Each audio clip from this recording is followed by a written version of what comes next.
And now on ArtStreet, a dance organization that has been a cultural force in our community since 1951. Thomas R. More Youth Ballet has brought affordable dance to young people of all ages for many, many years.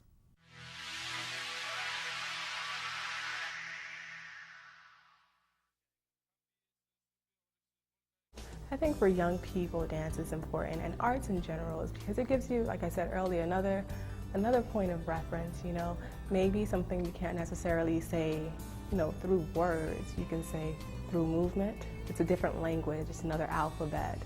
It's another way of communicating.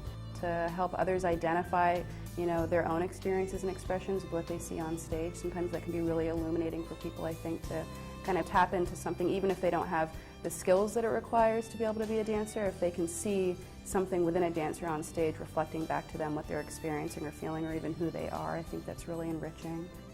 This small building is home to the Thomas R. More Youth Ballet, one of South Florida's oldest and most prestigious dance schools.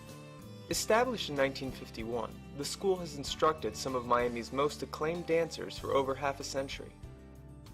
Our mission is really to bring ballet to all of the children in Miami-Dade County who really wish to pursue dance, and to provide excellent training regardless of, you know, family finances and really even ability. If somebody wants to pursue dance, we want to make sure that they're able to do that. As part of this mission, the school instituted a scholarship program in 1988 that has changed the face of dancing in the community. New World School of the Arts was the only arts high school at the time. And I noticed that the kids who were getting into New World were mostly from the magnet programs. But it was kids who were from the magnet programs but also had the ability to access classes outside of school. Nobody usually thinks of ballet and thinks free. Ballet classes are typically very expensive, and it's not just the classes that are expensive. The uniform itself, the leotard, the tights, the shoes, and when you get older as a girl, the point shoes are very expensive. They can be $80 a pair, and sometimes those shoes don't even last a week. We decided to actually go to the magnet programs and look for kids who were talented but did not have ballet classes or dance classes outside of the magnet program. And we started offering scholarships. Riding the wave of the scholarship program's success, the school opened the first of its community outreach programs in Little Haiti at Morningside Elementary in 2001.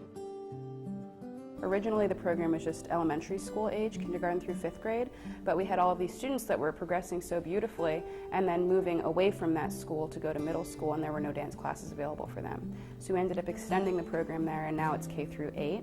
And so they receive the ballet classes, modern classes, and tap classes with a second teacher at that site. The school currently operates community outreach centers in Little Haiti, the Redlands, Coconut Grove, and Homestead, with help and support from the community, special grants, and generous private donations. You'll see the face of our community really reflected on stage. And my goal always was that if a child came to our Nutcracker production, that every child in the audience should be able to look up on the stage and see somebody who looks just like them. And if they can't, then we're not reaching everybody. While the instruction the students receive is top-notch, perhaps more important is the support program and the nurturing relationships that are forged between the students, their peers, and the teachers. I grew up in the ballet world at a time and with the kinds of teachers that it was a very, very strict line. They had no idea about anything that was going on in my personal life, and frankly, for them, when you came in the studio, that personal life just didn't exist, right? So you came to do your job and you worked hard and you left. And so I feel like in my teaching, and definitely with Ruth and the other teachers with the program, we do have such an interest in the student as an individual. It's not just another body in the room that can complete some vision that we have for a ballet that we'll be putting on at the end of the year or around the holidays. When my father passed away in 2003, I was on my way to Dance Theater of Harlem maybe 2 weeks before he passed away. And when he died that night, I called Miss Ruth, you know, my dance teacher, and I was like, I'm not going to Dance Theater of Harlem, you know, I'm going to my father's funeral. And, you know, she was supportive completely. I ended up going to the program 2 weeks after my father's funeral, but she was there with me all of the way. Kids are coming from really difficult neighborhoods where they're facing dangers every day and issues. There's issues of sexual identity. And I think that what the kids have come to learn is that there's not something that they can't come to us with. A lot of times our teachers turn into our mentors and long-lasting friends. I mean, we have their cell phone numbers. A lot of us have been to their homes, have had dinner with them. They've been to our homes. It's not just about dance. We just are using dance as a vehicle. You know, if I knew how to play chess, maybe I would be teaching kids chess, and we would be using that as a vehicle to success. While many of the Thomas Armour graduates go on to dance professionally, there are many that go on to other callings. Among the alumni are successful doctors, lawyers, and writers, and even if their calling is not to dance, the lessons they've learned stay with them forever. Really, it turns into a family, and we truly are a family, an extended family all over the world.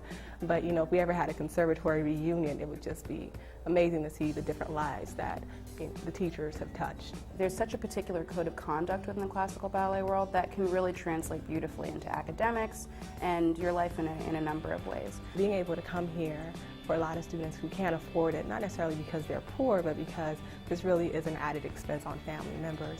It's really a great opportunity to just expand your horizon and to learn something new. I mean, the relationships that I've made here are lasting. We're not really trying to create dancers. We do, you know, as a side effect almost, but we're just trying to give kids opportunities.